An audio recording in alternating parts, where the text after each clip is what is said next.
Assalamualaikum warahmatullahi wabarakatuh. Perkenalkan, saya Cindy Tias Aditya dengan nomor NIM 8604540074 dari Prodi PGST. Pada kali ini saya akan melakukan praktikum yaitu modul 4 Mekanika kegiatan praktikum 2 gerak dengan judul gerak lurus beraturan dan gerak lurus berubah beraturan. Adapun tujuan dari percobaan ini yaitu untuk mengetahui gerak lurus beraturan dan gerak lurus berubah beraturan pada mobil yang melaju di lintasan.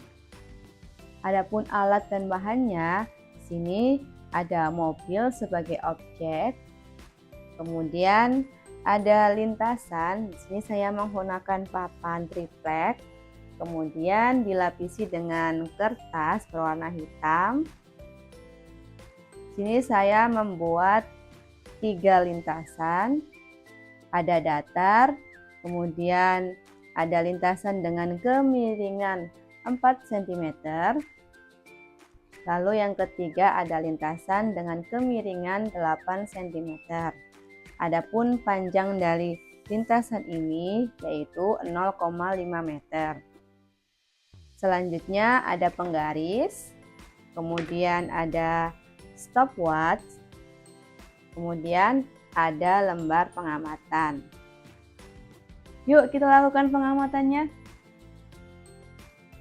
Dalam percobaan ini, saya mengamati bagaimana kecepatan mobil mainan berubah pada lintasan yang berbeda, yaitu lintasan datar dan lintasan miring dengan 2 tingkat kemiringan yang berbeda, 4 cm dan 8 cm. Pada percobaan pertama, saya menempatkan mobil di lintasan datar dengan panjang 0,5 meter. Mobil dilepaskan dari posisi diam dan waktu tempuh untuk menempuh jarak tersebut dicatat menggunakan stopwatch. Adapun waktu yang dibutuhkan mobil untuk menempuh lintasan datar ini adalah 0,43 detik. Selanjutnya, kecepatan pada lintasan dengan kemiringan 4 cm. Di sini saya melakukan percobaan pada lintasan dengan kemiringan 4 cm. Untuk menghasilkan kemiringan tersebut, saya menambahkan balok setinggi 4 cm di bawah salah satu ujung lintasan. Dengan kondisi ini, mobil dilepaskan dari posisi diam pada bagian paling tinggi dari lintasan dan mulai bergerak menuruni kemiringan. Karena lintasan ini miring, gaya gravitasi yang bekerja pada mobil menyebabkan percepatan, sehingga mobil tidak lagi bergerak dengan kecepatan tetap. Sebaliknya, kecepatan mobil akan meningkat seiring berjalannya waktu, di mana waktu yang dibutuhkan mobil untuk menempuh jarak 0,5 meter pada lintasan kemiringan 4 cm ini tercatat 0,28 detik. Terakhir, kecepatan pada lintasan dengan kemiringan 8 cm. Pada percobaan ini, kemiringannya 8 cm. Dalam kondisi ini, mobil dilepaskan dari posisi diam di bagian tertinggi lintasan dan bergerak menuruni kemiringan yang lebih besar. Seiring dengan meningkatnya kemiringan lintasan, gaya gravitasi yang bekerja pada mobil juga menjadi lebih besar, menyebabkan percepatan yang lebih besar pula.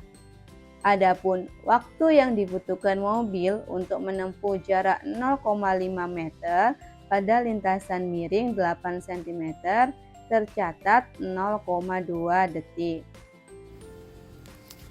Berdasarkan hasil percobaan, perbedaan antara gerak lurus beraturan dan gerak lurus berubah beraturan terlihat dengan jelas dari nilai kecepatan dan percepatan yang diperoleh. Pada kondisi GLB, mobil bergerak pada lintasan datar tanpa adanya gaya tambahan yang mempercepat geraknya. Karena itu, Waktu tempuh mobil untuk menempuh jarak 0,5 meter adalah 0,43 detik dan menghasilkan kecepatan 1,16 meter per sekon.